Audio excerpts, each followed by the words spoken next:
Okay, so look, we were talking about the Soviet Union and how Karl Marx had the Bolsheviks were like this political party.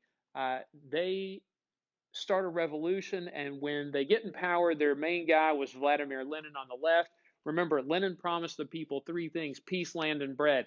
He got them out of World War One, and he said that's the peace part. The land, he gave land to all the peasants who had to work other people's land for years and years. And then he said, bread is what we're going to do is we're going to make these farmers, we're going to give them incentive to grow more. And he started the new economic policy where the government said, look, we're going to take about half the crops that you grow, but the other half, what did they let them do with it? Sell it. They're like, you can sell this on the open market. You can sell it to international countries. You can sell it to businesses. You can sell it to individuals. You can sell it, and you can sell it for whatever price you want. All right. And farmers, like those peasant farmers, actually had a measure of success. Okay. But when Lenin dies, okay, when Lenin dies, Joseph Stalin takes over. And what does he do with that new economic policy? He decides to cancel it. He's like, you farmers have it too good. Right? And the government is going to take basically everything. We're going to leave you with just enough to eat, and that's it. What does that do to their incentive to grow more? It stops it. They're like, why should I grow more? The government's just going to take it all. All right. This is how Joseph Stalin accidentally triggers a famine in his own country. Okay. Lenin had said, look, we got to have the farmers happy because they're the ones growing wheat that we use to turn into bread and other crops that are necessary for feeding people. All right. Stalin ends up making those farmers angry, and in many cases, those farmers got sent off to what we call the gulags, which are prison camps. And I just like the word gulag. Okay. Now, Stalin also, he said, other than changing the farmers, he had a 5 year plan where they planned out everything in the economy for 5 years in advance. Okay. And look, this is actually pretty effective. Okay. When Joseph Stalin, and you look at Russia, they show you 1913 and 1940, and all the other countries they compare them to, the USA, Great Britain, Germany, and France, all of them increase certain things like their iron development, the amount of steel they produce, and the amount of coal that they're mining.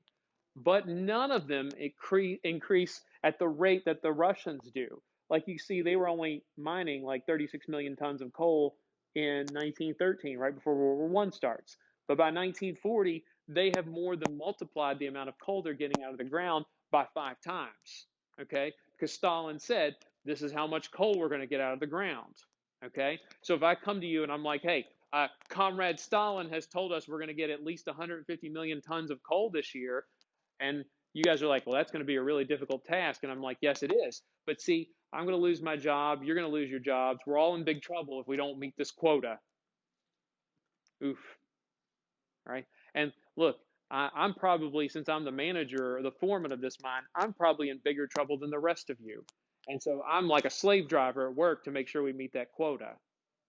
Okay. And food has become a little bit scarce now. So if Addison dies in the mine, it's not going to be that big a deal. We'll find somebody to replace you. But she's like, I'm hungry. I'm like, that's really sad. Now get to work. Okay.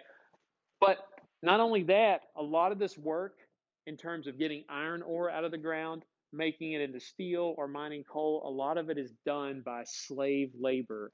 These gulags, these prison camps, were great places to get slave labor. And this was the last thing we were talking about on Friday. The gulags are these prison camps, and every dot represents one of these prison camps. Okay? Prison camps are exceptionally brutal, violent places. All right? The average time that somebody could actually live through it is about 6 months. Right?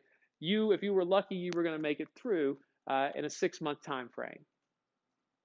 Okay? Now, with that aside, let's talk about some other conditions here. Usually these places are in environments that are really cold.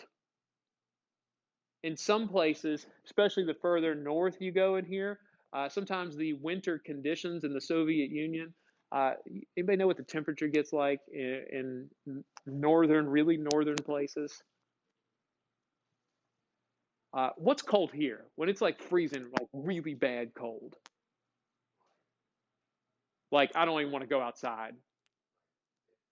15, like below 20, you're like, it's cold. And when it gets into single digits, all the people take little pictures of their car's thermometer thing. They're like, it's only 5 degrees out. All right. Now, try to imagine that except 40 degrees colder. In some places in northern Russia, it would get minus 30, minus 40, even minus 50 degrees Fahrenheit. Imagine how cold that is. Okay. And imagine you're expected to do manual labor in that freezing cold. Right? You ever chopped down a tree before? Have you, Jaden? Well, how big was the tree? Yeah. What'd you use to chop it down? Okay, like a smaller hatchet.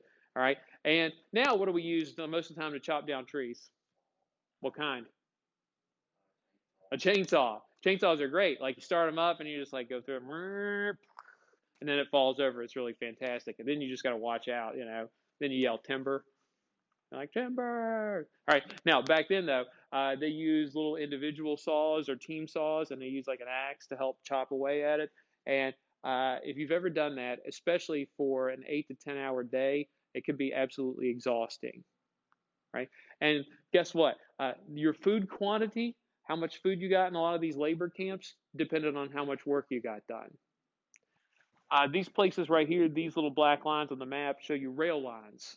Another one of the jobs that they would have people do other than like logging and timber industry out here in the forest, they're like, hey, we need rail lines put down. And guess what? Slave labor is really good for that.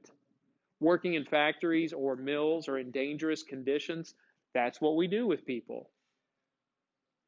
All right. Now, not only is Joseph Stalin trying to industrialize his nation, and he's doing it on the backs of prison labor is always really beneficial because what do you have to pay them? Nothing. All right. And there's a famine going on. So, you know, if we have a few less mouths to feed, that's not so bad. So when Addison dies, it's not such a big deal. And Noah's near death. I'm like, well, it's one less mouth to feed. All right. And everybody else is happy because they get extra rations now. Sorry, guys. All right. So look, these gulags are terrible places to be, but they get things done. All right. If that wasn't enough, Joseph Stalin, he's a very paranoid leader, and he's concerned about anybody who's a threat to his power. And he starts a time period in the late 20s and throughout the 1930s called the Great Purge. What does it mean to purge something?